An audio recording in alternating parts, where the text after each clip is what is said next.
On behalf of the General Assembly, I have the honor to welcome to the United Nations His Excellency Yoweri Kaguta Museveni, President of the Republic of Uganda, and to invite him to address the Assembly.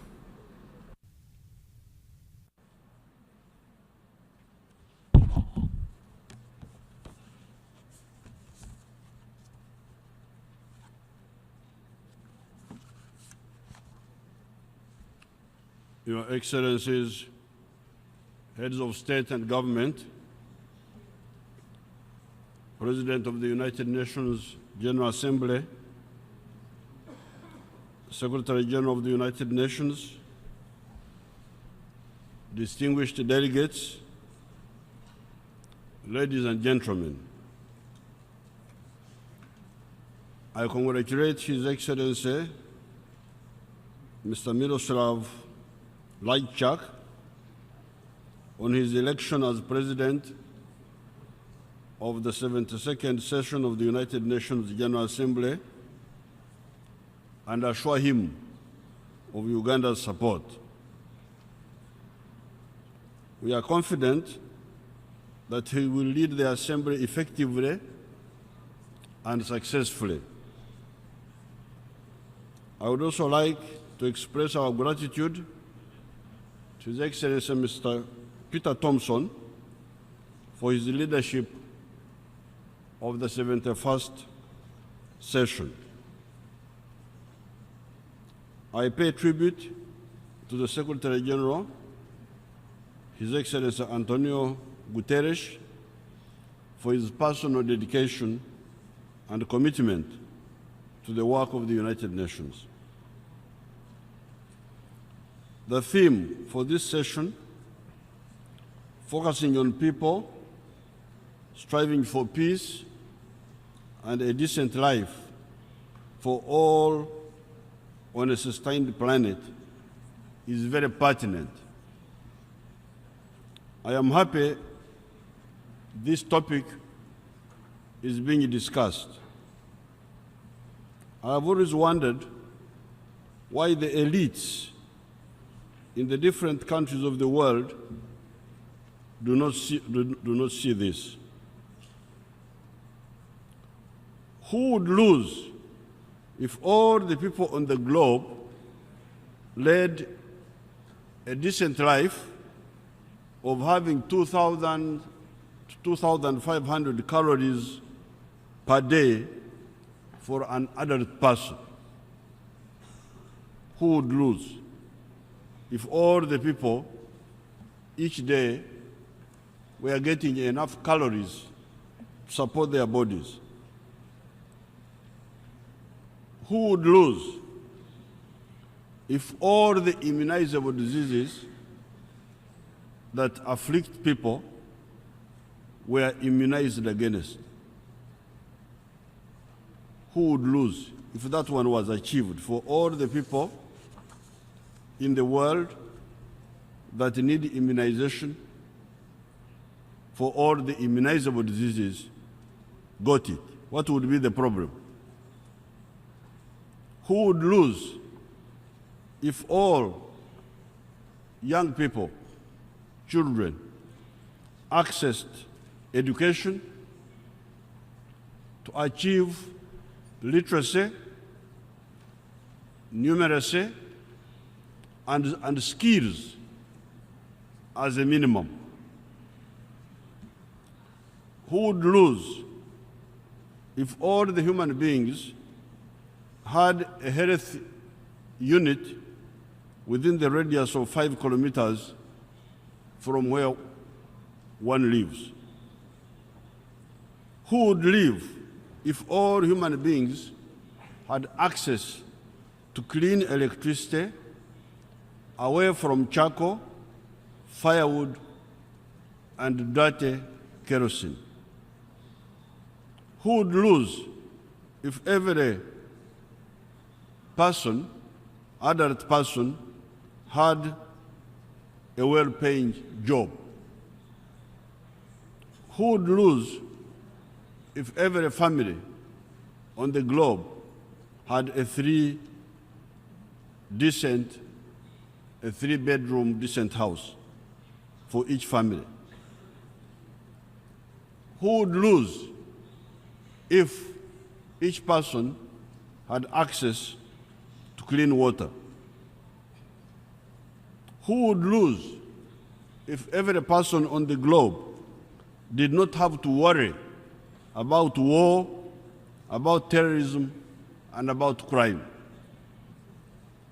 Who would lose if every producer of a service or a good that is needed for use in the world had a right of access to markets?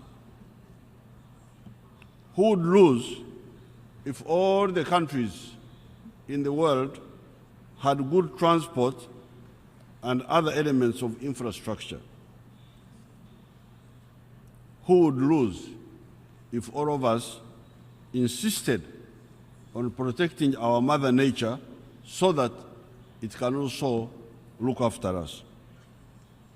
To what extent would this effort at global affluence stimulate business?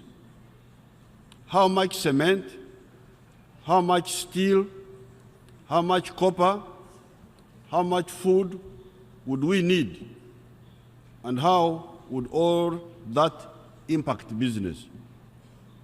If we aimed at global affluence, how much would this impact business positively?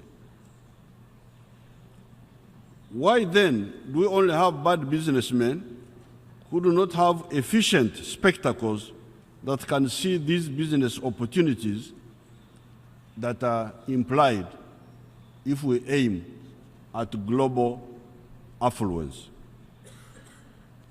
As a milk and beef producer myself, only a few months ago, I was cautioning my fellow farmers against excessive greed as far as the price per liter of milk and per kilogram of beef were concerned, because the farmers were trying to demand high salaries, high prices for beef and for milk. But I was warning them that if the milk is too expensive, the people may not buy it as much as if it were better priced. The more buyers we would have for our products, the more prosperous we would be. We would therefore be both good business people but also good Christians, because we would do business but in a fair way. Therefore, in my opinion, parasitism is the only obstacle to global affluence, prosperity, and peace. On the dangerous situation on the Korean Peninsula, where very dangerous instruments of mass extermination are paraded around by the two contending sides, I have got one question. My approach today is just to pose questions. I will not answer all of them, but I will just pose them to you so that you answer them yourselves. I have one question.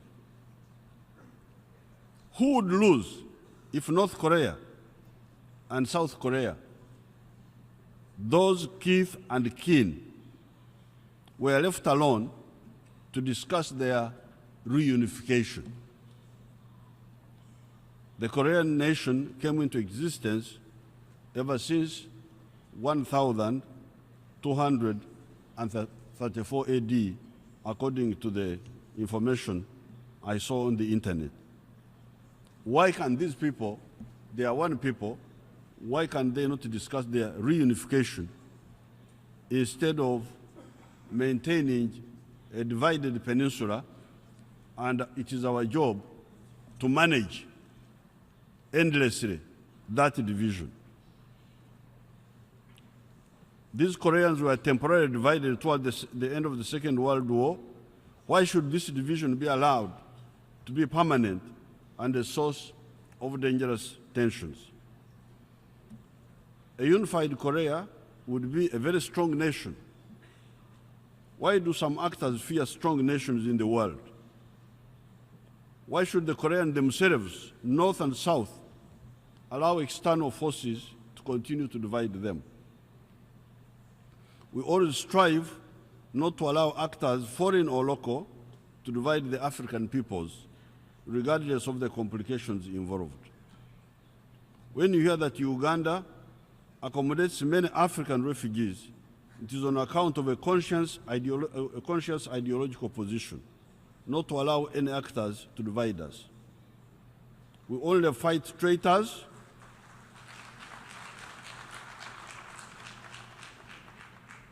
We only fight traitors. Who has been hurt by a unified Vietnam since 1975, although the method of their unification was not the best one? Who has been hurt by the reunification of Germany since 1990? Finally, on the small issue of enforcing sanctions against North Korea, Uganda is in compliance. That's not a big problem. We do not have to trade with North Korea. We are, however, grateful that in the past, the North Koreans helped us to build our tank forces. I thank you and I wish you good luck.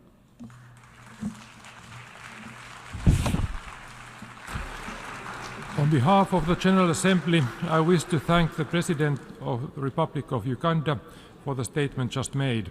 May I request representatives to remain seated while we greet the head of state.